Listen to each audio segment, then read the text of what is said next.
setan, dan kalau dia ada jin dan dia cenderungannya seperti itu, dia menjadi setan pula.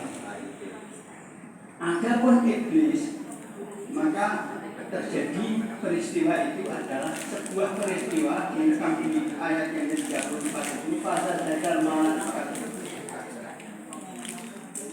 Di Adam pada dasar iblis.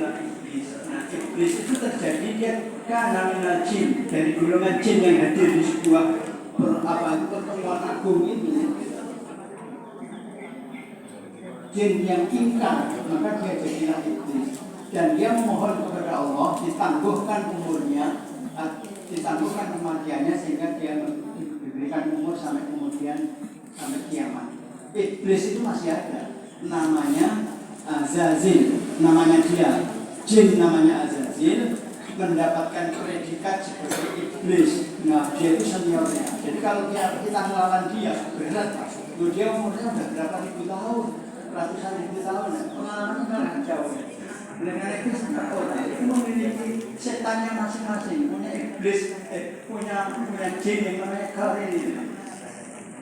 Qarin itu nempel di setiap kita, tugasnya memang membuat kita hidup. Seorang yang imannya mengagumkan itu semuanya lewat.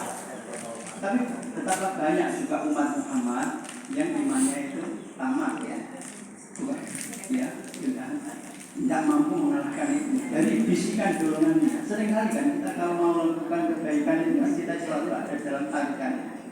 Sudah, jadi tahu ya Pak ya. Ada malaikat, ada jin, ada iblis, ada setan.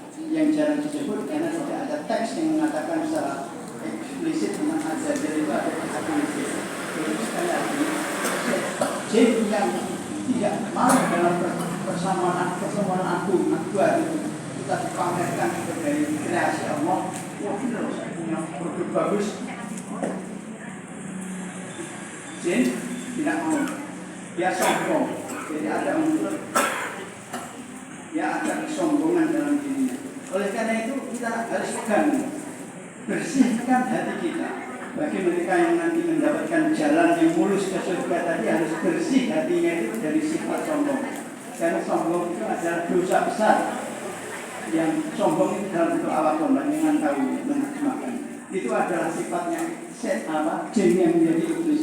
Jadi kalau kita memiliki kesombongan dalam diri kita dalam relasi dengan siapapun, maka sebenarnya di situ kita ketempelan iblis.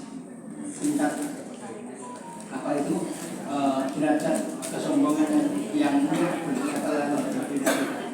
Terus kemudian yang kedua, janganlah kita mewarisi atau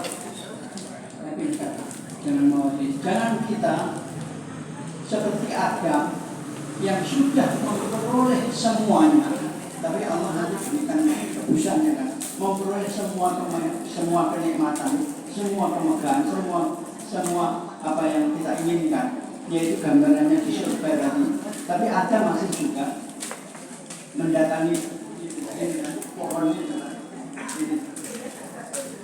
Yang kedua ini saya lanjutkan. Waktu nanya ahli disebut atau nawasro kepada saya waktu lamin haroh dan air kecil semua wala sabroga hadisat dan asatakuna minal dolimi.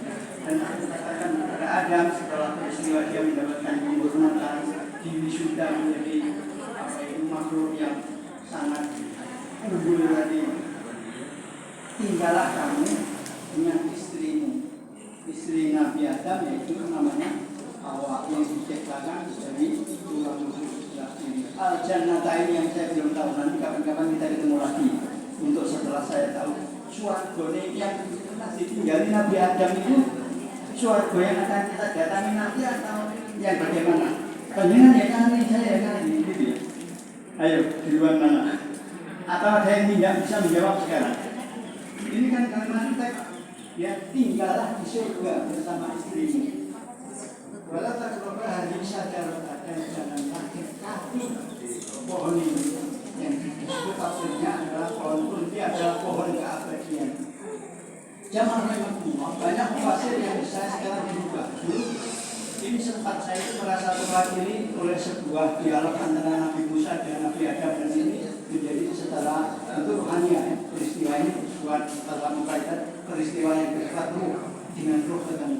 Nabi Musa itu kan terkenal kritis gitu, orang yang biasanya itu berdasarkan memang rasional banget. Dia itu pernah menggugat pada Nabi Adam begini, gara-gara sampean kurang sabar sedikit sih, dilarang untuk hanya mendekati pohon itu sementara yang lain boleh sampai gagal, sehingga kami semuanya harus turun di muka bumi ini repot nih. Harus cari makan, harus kerja, harus dimarahi istri, harus punya bawahan, harus macam-macam, harus perang, harus rebutan waris. Wah, jadi macam-macam. Mau membiarkan Nabi Adam kurang gagal, itu namanya dia mencuat gue pakai rasa balik mana? Rasanya dari merasa terwakili dengan kegiatan Nabi Musa. Ternyata Nabi Adam menjawab telak pertanyaan Nabi Musa. Kalah suka dengan apa Nabi Musa? Jawabannya Nabi Adam. Pertama, skenario tentang akhirnya Adam itu menjadi khalifah Allah di muka bumi itu dari awal seperti itu. Jadi skenario harus melewati peristiwa pameran dan diusir macam-macam itu. Begitu aku kan sakit mau melakoni. Pertama itu. Dan baiknya apa? Ketika kemudian Nabi Adam diusir dari surga, akhirnya ada seorang keturunan Adam yang namanya Musa, jadi Nabi Belete sampai ini. Umpama tidak ada peristiwa itu kan tidak ada Nabi-Nabian Musa barang ya. Cerita akhirnya menang Fir'aun macam-macam itu. Ya artinya gini jemaah rahimahullah, peristiwa itu sudah terjadi. Sekarang adalah bagaimana kita menjalani skenario hidup ini dengan benar. Baik, jadi dilarang mendekati pohon itu. Inilah dosa yang kedua. Catat baik-baik. Yang pertama tadi apa? Sombong. Itu adalah dosanya iblis. Siapapun yang ada kesombongan